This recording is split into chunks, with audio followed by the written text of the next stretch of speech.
Olá pessoal, eu sou Aurélia Voidelli e este é mais um episódio do podcast Comitê de Clientes lá do Portal Customer. Conectando clientes e empresas. Comitê de Clientes. Nós já estamos na 7ª temporada e uma longa trajetória e agradeço a você que nos acompanhou até aqui e traz tantos insights e feedbacks valiosíssimos para a gente aprimorar cada vez mais o conteúdo que entregamos para você. E também lá no Portal Customer nós temos diversas colunas que falamos sobre experiência do cliente, comportamento, jornada do colaborador, inovação, empreendedorismo. Todos os dias um novo artigo para você lá no Portal Customer. Acesse e nós vamos deixar o link aqui para você acompanhar. E para você conhecer um pouco mais a nossa missão de conectar propósito em empresas e pessoas, eu vou passar uma vinheta bem rápido e já voltamos aqui. A jornada do consumidor. O sucesso do cliente que recomenda uma marca. Podcast Comitê de Clientes. Conectando clientes e empresas. E agora, retornando, nós temos um patrocinador especial da temporada, que é a NICE, líder de soluções em telecomunicações e solução de Omnichannel para você transformar e aprimorar ainda mais a jornada do seu consumidor com uma jornada fluida e muito encantadora, além de aumentar, obviamente, os lucros de sua companhia. E para você conhecer mais sobre essa solução, eu vou passar uma vinheta bem rápido e já voltamos aqui. NICE CX1. A solução digital em nuvem da NICE, que entrega experiências extraordinárias em toda a jornada do cliente. Orquestração de jornada, autoatendimento inteligente, agentes preparados. NICE CX1. Uma experiência, uma jornada, uma nuvem, um passo à frente. E agora estamos com a nossa convidada especial. Já estamos ali numa negociação desde a última temporada, mas agora deu certo de trazer ela. Eu sou a pessoa que insiste até conseguir trazer o convidado aqui que eu quero. Se não dá certo numa temporada, fica para outra, mas vai dar certo. E estamos aqui hoje com a Valéria. Muito obrigada pelo seu tempo, pelo carinho de estar aqui hoje. E para que o público te conheça, convido você a se apresentar, contar um pouco da sua trajetória. Bom, eu que agradeço, né? É um prazer estar aqui com a Euri no Portal. Era já um desejo antigo participar e estar falando sobre um tema que eu amo, que é o Customer. Então, estou muito feliz de estar aqui, obrigada. E me apresentando, eu sou a Valéria Dota, sou uma executiva de 23 anos de experiência no mercado de clientes, né? Então, nesses 23 anos já mudou de nome várias vezes, mas o meu foco sempre é cliente. Cliente interno e externo. Eu sou uma pessoa apaixonada por gente. Então, nesses 23 anos, passei por empresas de outsourcing, empresas com foco da jornada de relacionamento, e isso fez com que todo o meu cenário intelectual se voltasse para estudos e aprendizado em relação a isso. Então, hoje eu também tenho a minha empresa, além de trabalhar no mercado, eu também hoje começo a migrar para consultoria e mentoria de Customer. Mulheres empreendedoras, adoro mulheres empreendedoras desse nosso Brasil e levar a voz do consumidor adiante. E para você, o que é de fato a experiência do consumidor? A experiência do consumidor, para mim, é exatamente ele ser atendido no que ele quer. Eu acho que a gente tem uma série de possibilidades quando a gente fala da jornada do cliente, mas a experiência dele é ele ser atendido da maneira que ele desejou, que ele planejou. Então, às vezes, a gente tem pessoas que são muito mais objetivas enquanto clientes, que não querem todo o wow, né? Aquele relacionamento, aquela jornada imensa. Não, ele quer ser atendido rápido, né? Ele quer ser diretivo. Então, acho que, para mim, a experiência é você atender o cliente como ele quer ser atendido, Yuri. Esse é um ponto muito importante, né? E hoje o consumidor, ele tem necessidades, ele tem expectativas que não são as mesmas para todos os clientes. Cada pessoa tem uma história, tem uma trajetória, tem uma necessidade, uma dor. E a empresa, como você muito bem trouxe, entender a dor de cada consumidor e aí sim trazer uma estratégia muito conduzente. E falando em estratégia, eu puxo o gancho para as tendências do Customer Experience, da experiência do cliente no nosso Brasil. Como você enxerga o futuro da nossa área? Eu enxergo o nosso futuro de forma cheia de oportunidades, porque eu vejo que a gente tem uma tendência cada vez mais no e-commerce, né? Então, eu entendo que a própria pandemia, e eu acho que o cenário de tecnologia avançando, Yuri, faz com que as pessoas queiram ser atendidas em locais diferentes e por canais diferentes. Então, quando eu penso em tendência, eu penso que hoje todas as empresas, com produtos ou serviços, elas devam se adaptar a ser efetivas onde o cliente quer.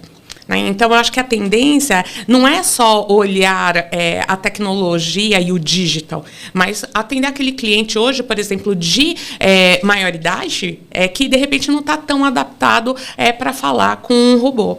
Né? Então, a tendência é você ser eficiente com o que o cliente quer. Então, se ele for falar no digital, ele vai ser respondido no digital. Mas se ele quiser falar com você por telefone, ele vai ser atendido por telefone, sem ter que falar com o robô. Então, acho que a tendência... Acho que a gente teve um boom, né, de uma série de tecnologias trabalhando principalmente eficiência, mas eu acho que a tendência é humano. Né? A tendência é um atendimento, seja ele de venda ou de pós-venda, atendendo o que o cliente precisa, mas como ele quer. Exatamente, como eu disse, essa diferença da individualização. E o desafio para a empresa é como que você faz essa expectativa ser atendida do indivíduo em escala. A empresa hoje tem empresa que tem 100, 200 funcionários ou 200 clientes. Como é que ela atinge e cria valor para cada consumidor hoje? Esse eu acho que é o grande desafio. A gente fala muito de hiperpersonalização hoje, né? E para a gente fazer isso em grande escala é difícil. Até porque empresas de grande escala têm personas diferentes. Né? Então, o que acontece? Você precisa colocar esse atendimento em escala para situações onde esses clientes possam ser atendidos, mas com eficiência. Porque senão você teria que montar uma central de atendimento enorme. Então, eu acho que a gente tem que fazer hoje um estudo muito efetivo, onde você entende para cada persona qual é o canal e você consegue escalar nas pessoas que têm essa veia digital, em que conseguem lidar muito bem com a automação, e você consegue escalar de uma forma muito maior. Mas também respeitando aqueles clientes em que você não precisa ter aquela eficiência do atendimento imediato, mas que você vai conseguir ter a hiperpersonalização, atendendo como ele quer. Então, acho que os clusters hoje são a chave para você conseguir escalar os negócios. Né? Você fazer por personas, né, pelo meio de interesse de contato, as soluções para que você possa atender com eficiência, mas também com hiperpersonalização. Exatamente. E esse é um desafio de unir a experiência do cliente com a tecnologia, usar a tecnologia a favor da empresa, em prol da experiência do cliente. Mas eu digo que ainda tem um passo antes, que é uma decisão estratégica da empresa. E sem essa decisão estratégica da empresa, nada acontece. Nem a experiência, nem a tecnologia, porque a empresa simplesmente escolheu não estar voltada para esse consumidor de uma forma legítima. E esse é um dos grandes desafios que eu enxergo para nós, profissionais da área, de evangelizar essas empresas. E como que você enxerga a maturidade da companhia, dos C-Levels, do conselho administrativo em aprovar, de fato, projetos de verdade que vão transformar a experiência do cliente? Essa eu acho que é aquela pergunta saia justa, né? Saia justa, pergunta do milhão, né? Tinha que ter, claro. Não senão seria diferente não tem graça. Eu acho que nós estamos despreparados no mercado, Yuri, essa é a minha opinião, né? Longe de querer ser dona da verdade, mas eu acho que a gente tem, sim, alguns C-Levels que têm dimensão da importância do cliente, mas a maioria das empresas hoje, elas têm uma deficiência em associar o que é realmente o Customer Success e quanto custa o Customer Success, né? Então, desassociar o custo e pensar no investimento.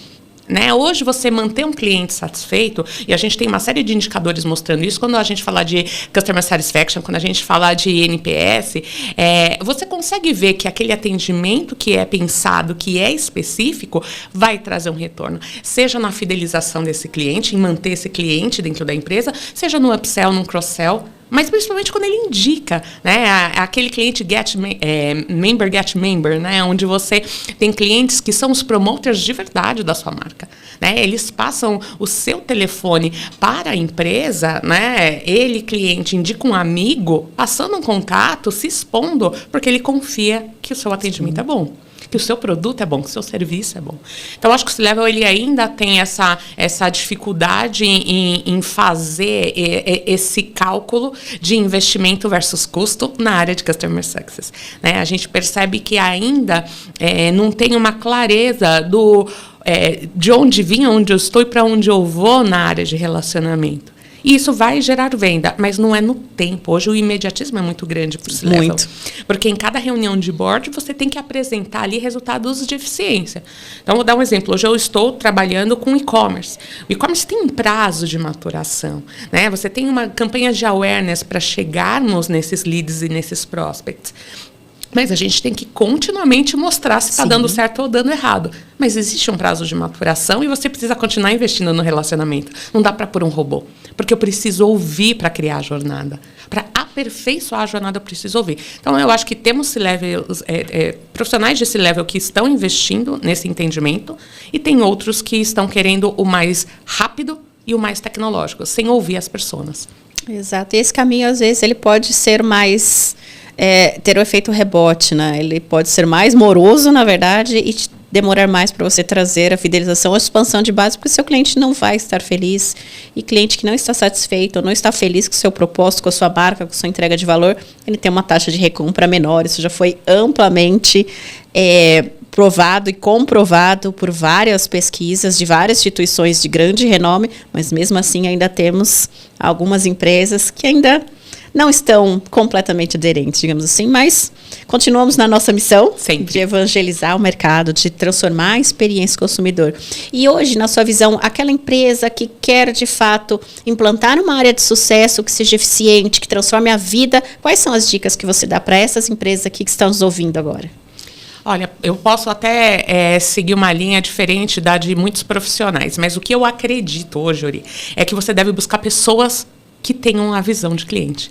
Né? Então, o primeiro passo para estruturar uma área é buscar uma pessoa apaixonada por cliente, apaixonada por jornada e que ame gente. Porque não tem como você trabalhar com um cliente feliz se você não é uma pessoa que gosta de gente feliz. E, Yuri, hoje a gente sabe que qualquer jornada ela é feita de pessoas, por mais que você tenha investimento tecnológico. Então, uma pessoa que ame gente vai estimular o aprendizado e o crescimento do time de CX, vai investir em capacitação, em treinamento, em up-training para esse público e vai ouvir. Então, eu acho que o primeiro passo é ter uma pessoa, uma liderança, né? Qualquer que seja o cargo que estiver à frente, ter uma pessoa que ame CX, que ame gente. Né? Não tem como amar cliente sem amar pessoas, Yuri. Não tem, não casa. Não casa.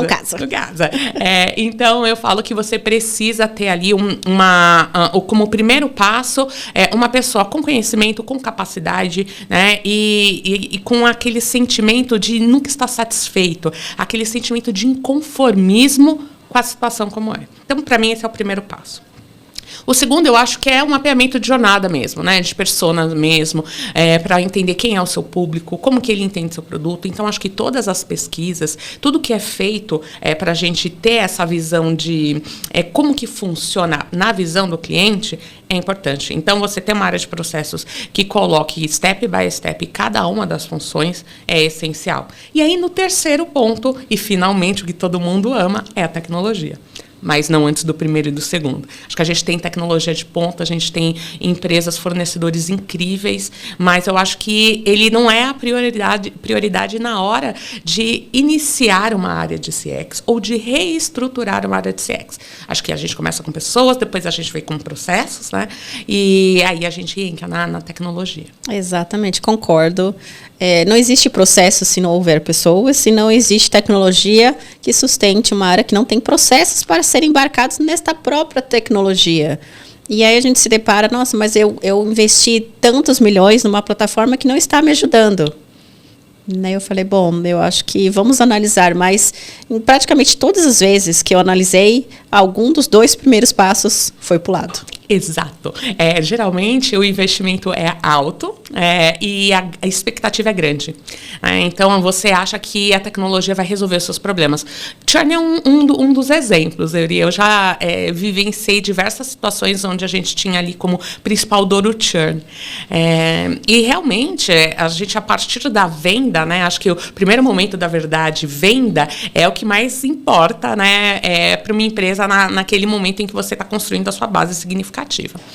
Mas a jornada após a venda, daquele onboarding em diante, se a gente não fizer todo um planejamento e um esforço para manter vivo esse relacionamento, ele de uma forma ou de outra vai acabar num churn. Porque o mercado hoje, a gente não está mais naquele oceano azul, né? A gente tem um mercado hoje com cada vez players diferentes, sim, com inovação.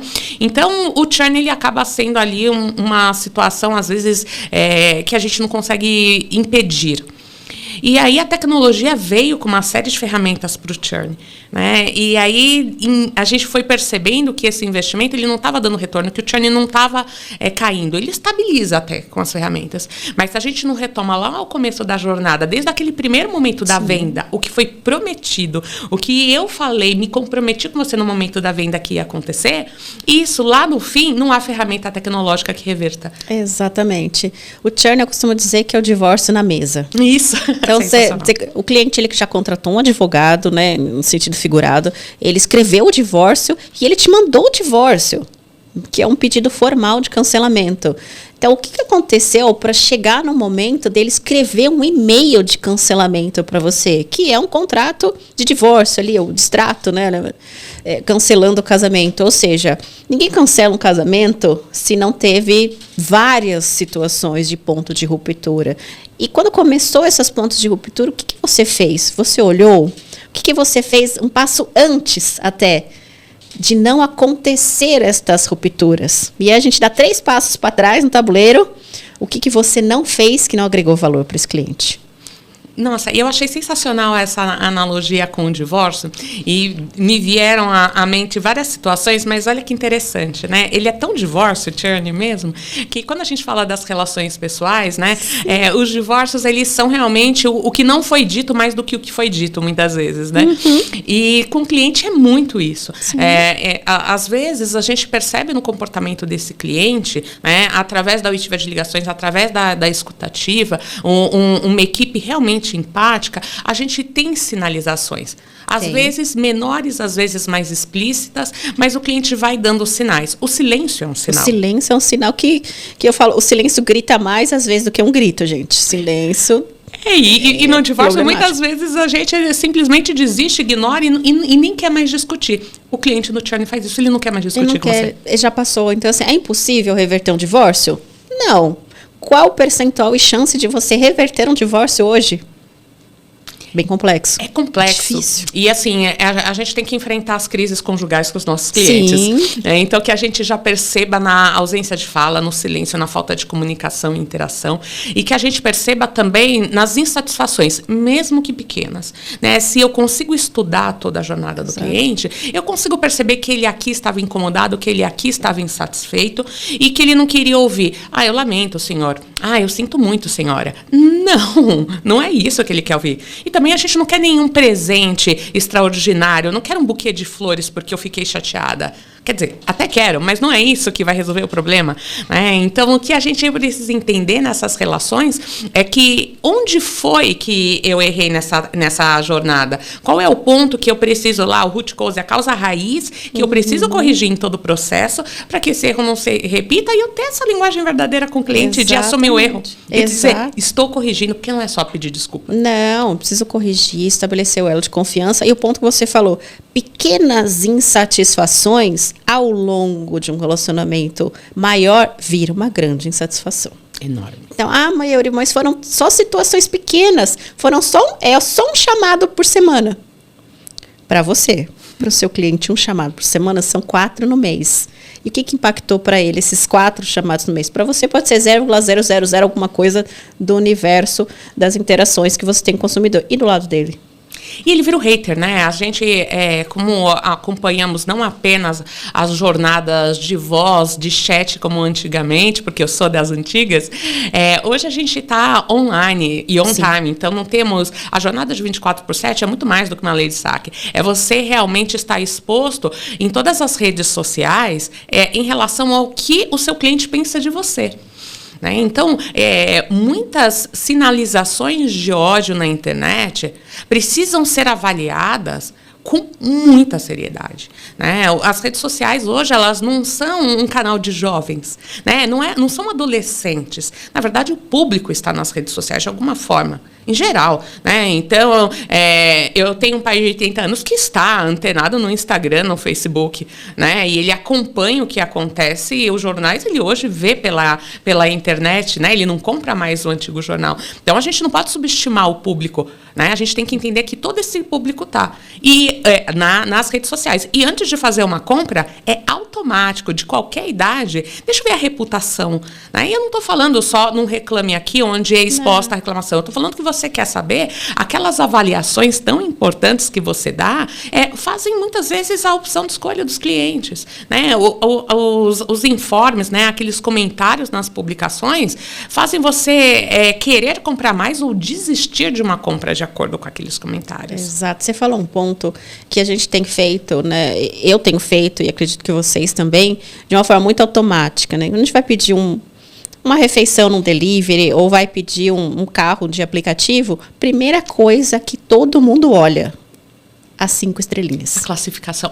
Todo mundo olha a classificação do motorista. E eu já cancelei corrida, porque a classificação foi baixa, sem dó. Cancelei. Você vai pagar. Vou pagar. E já cancelei restaurante, ou deixei de escolher restaurantes, porque a classificação estava baixa. Mesmo com uma oferta atrativa. Eu falei, Isso melhor é uma não. realidade. É uma realidade. Eu transito em 4 estados diferentes, né? Então, não fico mais de uma semana em um estado por causa da rotina de trabalho pessoal. E em São Paulo, que é a minha residência fixa hoje, a gente tem muita opção de um carro por aplicativo. Mas em outros estados e outras cidades não é assim. Né? A gente não tem tanta oferta. Né? Então, é como hoje em São Paulo, você não pensa em esperar mais do que 3, 4 minutos por um carro de aplicativo. Mas em outras cidades, você chega a esperar 10, 15 minutos para um carro. Mas se você vê uma classificação baixa, mesmo tendo que esperar mais, eu com receio cancelo. Para pedir comida, a mesma coisa. Para escolher um restaurante e escolher um hotel, hoje também a gente escolhe se a gente vai ficar num hotel ou numa casa que é também nos sites de compartilhamento de residência. Você olha ali os comentários e a classificação. Não apenas da casa, mas do anfitrião. Do anfitrião. E isso... é tão automático esse gatilho. Estou ali no restaurante. Esse não, esse não, esse não, esse não. Eu faço isso. Esse não. Ou seja, é assim, dedinho assim, ó. Não, próximo. Esse sim. Ou seja, a marca nem sabe que eu a rejeitei por uma classificação média ou baixa da reputação dela numa estrelinha. Então, esse silêncio do consumidor, ele é brutal. E como que a marca enxerga o quanto que ela está deixando de ganhar monetariamente e de expandir o seu negócio, porque a reputação dela não está adequada. Consequentemente, a gente sabe que automaticamente tem milhares de problemas internos para que isso ocorra e o consumidor dê uma baixa nota. Mas o quanto que fica na mesa. E é bem interessante, né? Quando a gente faz essa análise, o churn não é só o que a empresa perde, é o que ela deixa de ganhar. Sim. E eu acho que isso que você falou é super importante para abrir a mente dos C-levels que estão assistindo, das áreas decisoras, né? Do budget para o cliente, que a gente deixa de ganhar novos clientes, a empresa deixa de crescer. Um outro exemplo são os ads, né? Então, em e-commerce, a gente acaba fazendo um investimento com as agências grandes para os ads, né? Para que o seu nome enquanto empresa, o seu serviço, em qualquer site de busca, você esteja ali como um dos patrocinados. Só que hoje, você pode aparecer como um dos patrocinados, um dos anúncios que vai aparecer ali, o top 3 do produto ou do serviço que esse cliente está querendo comprar. Mas, a partir daquelas sugestões que os sites dão, esse cliente vai pesquisar qual é a sua reputação. Vai. Então, não é só investir em ads, não é só investir em impressões, em cliques, tudo que hoje o mercado está oferecendo para você você conseguir ter um fechamento de vendas maior. É você manter no atendimento, no pós-venda, uma reputação de excelência, um atendimento de satisfação tão garantido que ele vai ver a sua reputação, ele vai ver seu score e vai falar, não, é com esse mesmo que eu vou comprar. Exato. E isso é um caminho sem volta, na minha visão. Eu acho que cada vez mais as pessoas aprenderam os caminhos digitais para conquistar estas informações. Os consumidores entenderam o poder que eles têm no mundo digital. O consumidor escolheu quais marcas iriam fechar na pandemia por N situações. E houve os paretos, né? Algumas empresas do mesmo segmento decolaram e algumas empresas fecharam. Não só pela questão da escolha do consumidor, do boicote consumidor, já acarretou várias outras situações que levaram a este fim. Mas o consumidor foi um passo determinante quando ele colocou lá, pessoal, não consumo mais dessa marca por conta do posicionamento do CEO, por conta que aconteceu isso. E aquilo viralizou. De um jeito que a reputação da marca foi prejudicada de um tanto, que a gente sabe, não vou citar nomes, mas a gente sabe de algumas marcas grandes que fecharam. E a gente tinha ali unicórnios que a gente acreditava que mudariam todo o mercado. E por uma questão de reputação, como você falou, a famosa comparação na nossa vida pessoal da responsabilidade afetiva que a gente tem que ter com as pessoas que estão ao nosso redor, é a responsabilidade de reputação que o executivo tem que ter sobre a sua marca, seja produto ou serviço.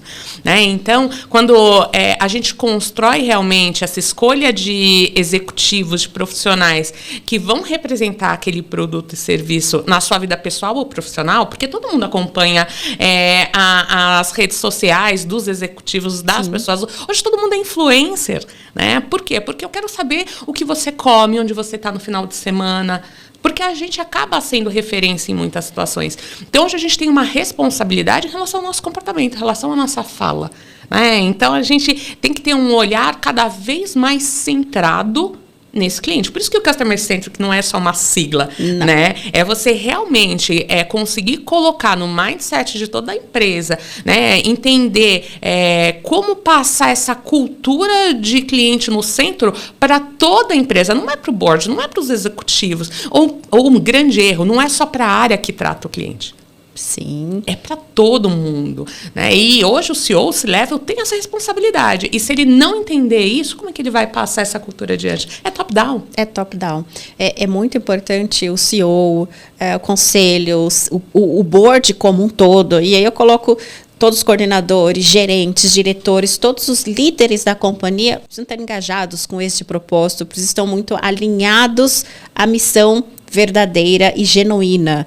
Que isso, a cultura de clientes, ela é muito além, ela vai muito além da central de atendimento, ela vai muito além da área de Customer Success, ela vai muito além da área de Customer Experience, ela vai do porteiro ao presidente, da missão, visão, valores da companhia, do propósito de existir da companhia para servir uma necessidade, uma dor, um propósito daquele consumidor. E fazer isso de uma forma verdadeiramente. O consumidor, ele sabe que ele vai consumir um produto e, obviamente, aquela empresa precisa ter um lucro para existir, mas que isso seja feito para transformar a vida das pessoas e não puramente só pelo lucro.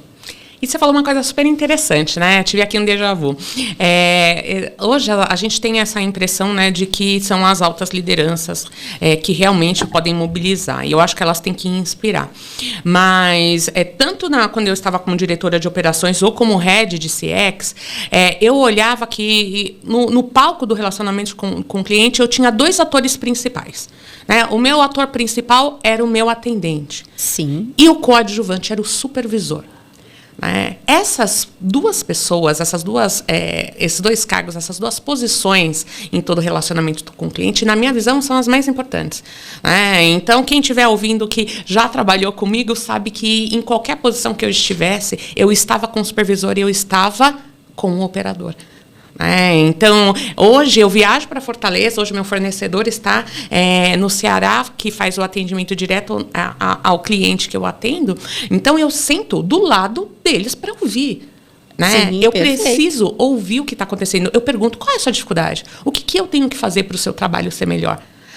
Então, se hoje a liderança, a empresa não entender que o ator principal do relacionamento é o que fala com o seu cliente, é esse agente de relacionamento, é esse atendente, qualquer que seja o nome, você pode dar um nome mais lindo, hoje a gente tem nomes de cargos muito mais modernos, não importa, o CX, a analyst que você está colocando ali de frente com o cliente, é esse que é o ator principal da relação.